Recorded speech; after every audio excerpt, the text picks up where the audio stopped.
Hi everyone, it's Carol Maloney Scott. I'm having a little technical difficulties today, so I'm on my laptop instead of my monitor because for some reason my monitor and my laptop don't seem to want to talk to each other anymore. So I think there's a cable that's wonky, or I don't know. I'm going to have my husband look at it because he's an engineer and I have no idea. So I have reconfigured the little bit that I can, and here I am.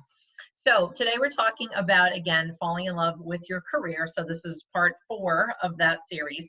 And we talked about earlier in the week identifying whether or not you need to break up with your employer and kind of figuring out if you really need to do that or not in order to be happy in your career. And then we talked about targeting the right jobs, targeting the jobs that are really what you want, and figuring out what it is that you don't want in your career anymore and what it is that you want to attract into your work life. So we talked about all those things, and we talked about pinpointing your resume to the exact job target that you want and how important it is to do that.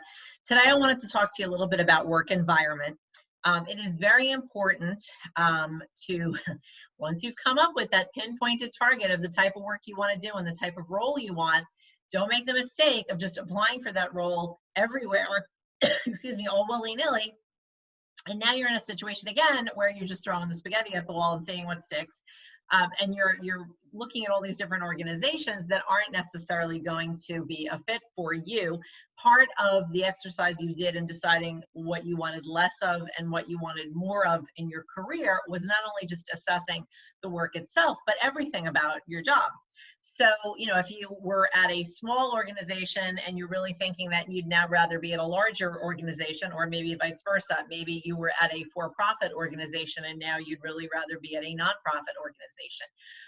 Maybe you don't want to have to commute as far, so the distance from your home is a factor.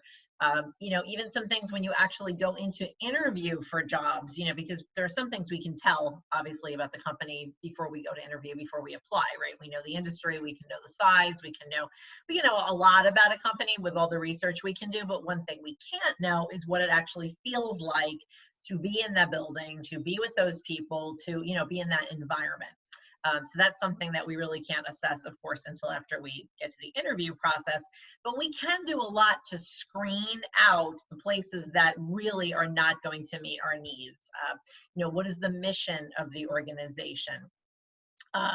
If you don't like smoking, you're not going to want to work for a tobacco company. If you don't believe in war, you're not going to want to work at a defense company. If you are pro-life, you're probably not going to work at Planned Parenthood. These are some very extreme examples, but the mission of the organization and what they actually, the goods or services that they provide or produce, have a lot to do with how you're going to feel working there and as an agent of that company out in the world. Are you going to be proud to say you work at this company? Are you going to feel engaged in the mission of that organization? So these are some things to really start to think about when you're looking at companies. And again, it's very exciting when you've pinpointed your target and you have your resume ready and you want to apply everywhere. But again, if you apply everywhere, you're diluting, your targets, and you're not being specific about what it is that you're trying to find. So you're going to waste a lot of time. You're going to potentially get yourself involved in, the interview process, and maybe even having some job offers that you really don't want, but now maybe you might feel like you need to take, and all that stuff, and it just becomes a money issue. And of course money is important, but we're going to get to salary negotiation and talking about things like that. But right now, when you're in that environment, where in that place where you're really trying to figure out what is the right environment, it is a really good idea to first target the places that you think really are organizations whose mission, whose size, scope, everything you can find out about them, that they really resonate with you, with your values, with your interests, with your motivators, with all of the things that matter to you in the job. Now, some of that stuff, of course, we can assess just from our past experiences, and some of it, I work with clients to do various worksheets and exercises and journaling prompts and things that,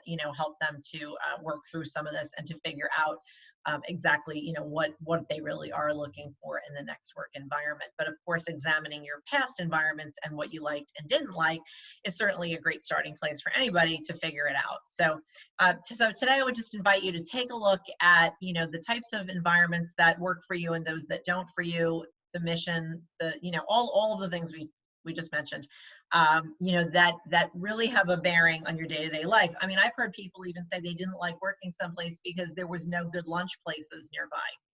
I mean, that kind of is ridiculous.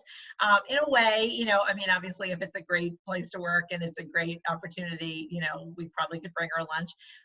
But, you know, that's, again, an extreme example.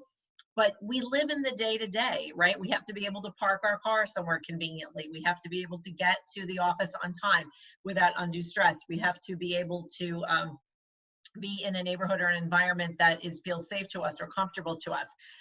You know, and we do need, you know, some conveniences of life, you know, whether it's near the gym or your children's daycare or school, or yeah, a place that you like to eat or go after work or whatever, you know, those things, you know, while those lifestyle things can feel secondary and not as important, because, you know, we're talking about the real important things, right? Like the work and the pay and the benefits and the advancement opportunities and all that stuff. But don't discount the importance of environment and these little lifestyle, seemingly little lifestyle day-to-day things, because that is really where we exist. We live in the day to day, and what that actually looks like for you as you go throughout your day, and all of the things that are surrounding you and affecting you, from a convenience standpoint, from a social standpoint, you know, just from a transportation standpoint, all these different things are really truly things that you do have to factor in somewhat, and think about how they're going to affect your overall life and lifestyle that you're trying to build. Because the purpose of career happiness is not just career happiness, but it is life happiness. It's overall happiness and satisfaction with your life. So yeah, I'd invite you to think about, you know, what organizations would be a good fit for you based on environment, and to do a little more research around that, and then to start there with targeting those types of companies. So if you have any questions, please feel free to reach out to me.